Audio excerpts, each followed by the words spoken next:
still around and I am still reading, if anybody cares. I'm Quinn Moone. I write queer fairy tales, and I kind of fell off the face of the earth for a couple of months, but I am still here, and hopefully we are back on the bandwagon in October. This is what I'll be reading for the month of October. I also want to clarify, just because I don't post doesn't mean I'm not reading. I'm usually just reading too much, and I'm just not having enough time to kind of record and do all this stuff. I record my vlogs pretty consistently. Like, I'm like reading and recording, and I'm just like, oh my God, all this stuff. And then I just don't have time to edit. Because, you know, adulting rears its ugly head, and all of the excuses of the world to pile upon us, and we just don't have time. I'm trying to get better about it, especially now that the seasons have changed. I hope my allergies aren't that bad, which is what totally like derailed September. We're not talking about that. We're talking about October. What will I be reading for the month of October? To recap about what we're doing, right? So I have some pretty rigorous outlining goals for November: to trial and error the system, fail quickly, get the right system in place, to dedicate 2 weeks to outlining in December. That means before November, I need to have finished the Iliad. I am behind on the Iliad. So right now we are like damage controlling and really refocusing onto like, what are the minimum books that I need to read to succeed in November and December? That is what we are talking about. So I'm gonna start with our tried and true Iliad. I need to finish this month. There's just no two ways about it. I have to finish the Iliad, which is about this much, plus the supplemental text. I read it for every single chapter. I have to finish the Iliad because I need to finish it so I can start outlining in December. Like, I'm out of time. I need to give myself November to trial my outlining process, and then in December, I'm gonna have 2 weeks off, and I'm gonna spend an entire week focused on outlining my retelling of the Trojan War. That is going to be a monumental effort. I owe my friend a 300 to 500 page manuscript that she's gonna bind for me. Like, we got deliverables, people are waiting, and I got stuff to get going. So if I was supposed to read 250 last month, and I only read about 115. If we round down to 100, that means I have 350 pages of the Iliad to read left. Sort of checks out. I will be finishing this book this month. I have to. I will be picking it up this week, actually, because I'm about to finish another book, and I'm not moving off this book. So I'm dedicating as much possible time in October to getting through this, because this is the critical deliverable of the year. So I'll be finishing up the Iliad. And I am vlogging it. It's just like, I think it's just gonna be one extended vlog of the Iliad, and it's not gonna be very educational. It's gonna be very much like, yo, Sons of Ares, where you at? So it's gonna be very silly. I will be finishing the Iliad this month. Very excited. Another book I'll be reading that I have already started and that I will absolutely be finishing in the next few days, What Belongs to You by Garth Greenwell. This book was part of my sad gay summer that also went sideways. So it's turning into like my sad gay monthly read. It's very good. It's very good in the way, it's like the sadness that I seek out in books. It's not like melancholic suffocation. It's more just destruction and commentary on the self-destructiveness and internalized homophobia and just addiction to destruction, addiction to desire, desiring addiction. Like, it's this vicious cycle of just destruction and toxicity. And that is exactly what this book delivers, as I had hoped. And I am on part 3, so I will be finishing it in the next few days. This book has actually become so, like, I actually really am enjoying this book. I keep reading and I have to like go back and annotate, because I haven't annotated for like 10 pages because I've just been reading and I'm stuck in the story. It's so good. I think my vlog is also a little like crazy, but that's all right. My vlogs are always crazy. In this book, we follow the unnamed narrator, who is an American teacher in Bulgaria that meets the enigmatic hustler Mitko. And Mitko is the only named character in this entire book. Like, we don't even know the narrator's name. It's only Mitko. And this book follows their very destructive, predatory relationship with each other. And on a deeper level, it's a reflection of like broken perception people have because of their past, because of how dysfunctional they are as human beings. It's a really good book. I am enjoying this very much. I think this is probably one of the most fun sad gay books I've read so far. I've read Death in Venice, which was weird. Giovanni's Room, which was spectacular. Please read it. Call Me by Your Name, which is really good. Separate Rooms, which was heavy. And now I'm reading What Belongs to You by Garth Greenwell. Very good. Very coming of age. Very coming of adulthood. Like, this is for everyone that never felt they came of age and is still struggling through their adulthood, with their insecurities, with their sense of self-hatred. Because the narrator has a self-awareness that not all narrators have. He is aware that he is stuck in this perpetual cycle of destruction and he wants to get out of it, but he also wants Miko in this specific example. And he desires Miko and he wants to be better and he tries to be better, but he succumbs to the addiction at the end anyways. This book is about him struggling to be a better person. Not that being gay makes you a bad person, even though that is in the story fundamentally what he perceives as wrong with himself. It's the addiction to destruction that is what he needs to better. It's his inability to form a meaningful relationship, even with people that are not drug addicts or prostitutes or anything like that, because of his self-hatred and his inability to be close to people because he doesn't deserve it. He wants it, but he doesn't deserve it, and he has to like back away.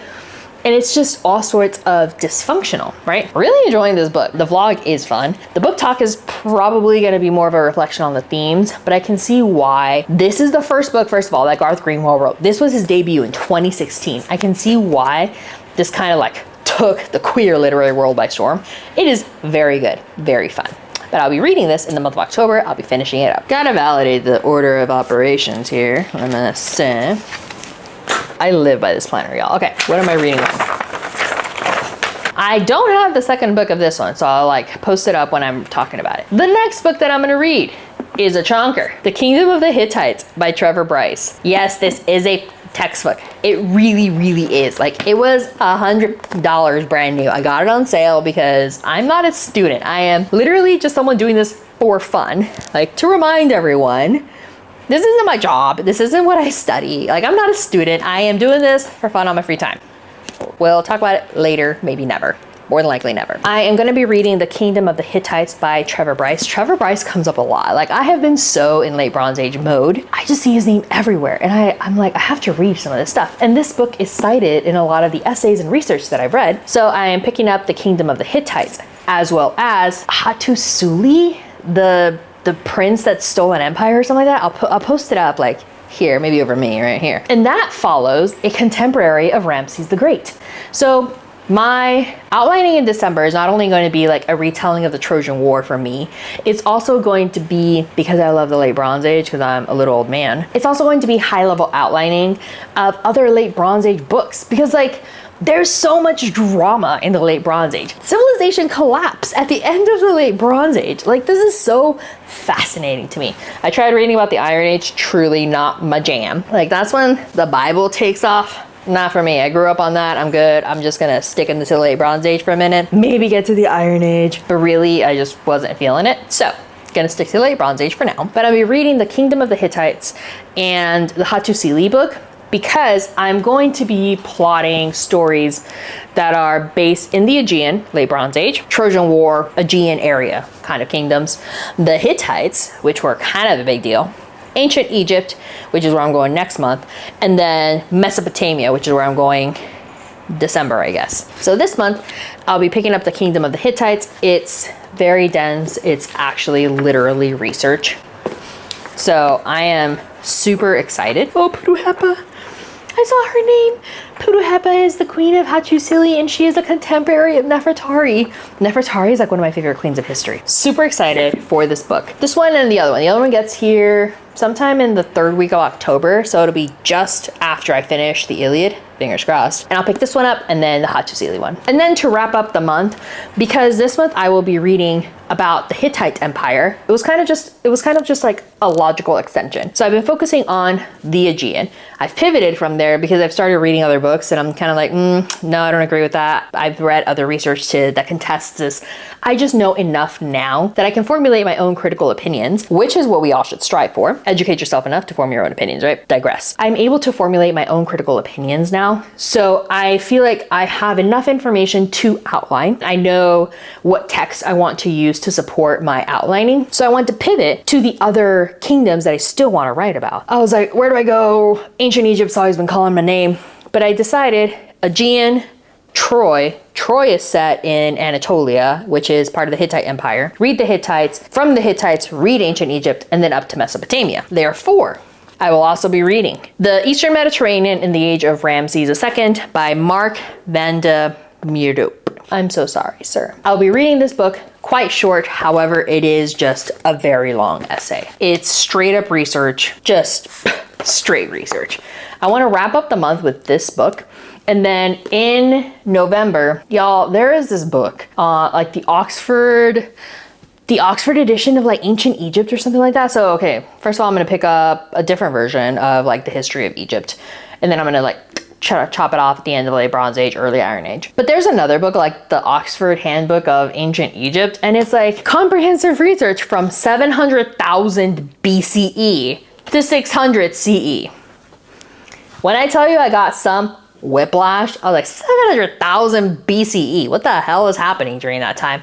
Looked it up, nothing great. Like maybe Homo erectus finally pops on the scene. I'm not even sure. But I'm just like, what scholar is like 700,000 BCE? That is when important stuff was going down in like prehistoric ancient Egypt. Like, I am so interested. I'm just buying that book because I'm just like, what the hell's happening? But that's why I'll be wrapping up the month with the Eastern Mediterranean in the age of Ramesses II, because he's kind of a great anchor. Ramesses II is such a larger than life character. He literally ruled Egypt until he was like 95, which is staggering. That is phenomenal in these standards, in this day and age. 95 in the Late Bronze Age, in 1100 BCE, when you like were lucky to live to the age of 30, he literally must have seemed immortal. So I'm going to use Ramesses II, Nefertari, Putuhepa as a starting point to expand my Late Bronze Age stories on. I think he's a good one because everybody knows Ramesses II. I mean, it's almost like saying, do you know King Tut?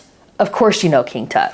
He's also on the list. I'm going to be researching stuff about King Tut because there's stories I want to write about like the people around King Tut, because crazy stuff was happening around the time of King Tut in Egypt and the Hittites. It was a wild time. I also want to write about the droughts, y'all. There was 1,000 years of drought. That's insane. Like, let's just grasp that. There's so much crazy stuff that was happening. There's so much to write about from 3000 BCE to 1100-ish BCE, and I just want to explore it. So I'm going to use Ramesses II as like a starting point for my December outlining, because I'm not going to outline every book that I ever want, right? But I want to be able to draft what that outline processing could be and see if that's something that I can use and use like key moments of history, key people of history to build upon my backlog of Late Bronze Age stories that I will be telling. I'm also going to be telling about some shipwrecks because like I love my ships, but neither here nor there. I'll be wrapping up the month with this. So there's 4 books and like 350 pages of the Iliad. Not very impressive, but very dense quality reading. I'm less going for numbers. If I was going for numbers, I'd probably be reading a bunch of like romantic face stuff. Not my jam. So that's what I will be reading. It's gonna be slower, lighter books, but very in-depth in the research, in the value and the quality of those readings. While not phenomenal, these are the books that will get me to where I need to be to succeed November and December and end the year on a very strong note with my deliverables in hand to hand off to my friend to bind for me. That is what I'll be reading for the month of October. I am interested to see what everybody's reading. I really, really wanted to read Frankenstein, not only because of Guillermo del Toro's amazing adaptation of Frankenstein, but because it's spooky season and I haven't really been able to read anything spooky because I've been in like researching mode. Next year will be much better. I'm actually already planning my backlog for next year, my structuring, how I want to read the books. So next year I think is going to go a lot better, especially because I know that I'm not going to be moving randomly at least for 2 years. Hopefully. I'm really excited for next year, but that's why this year I don't have any spooky reads to share, which is a bummer. But Late Bronze Age mode is thriving. We're kicking butt. We're taking names. It's been a great few months, like 6. But that's it for this video. Let me know what you're reading in October. And if for some reason you have read anything that's like Late Bronze Age related, let me know. If you've read What Belongs to You, let me know what you thought. I would love to hear about it. I'll catch you guys next time. Bye.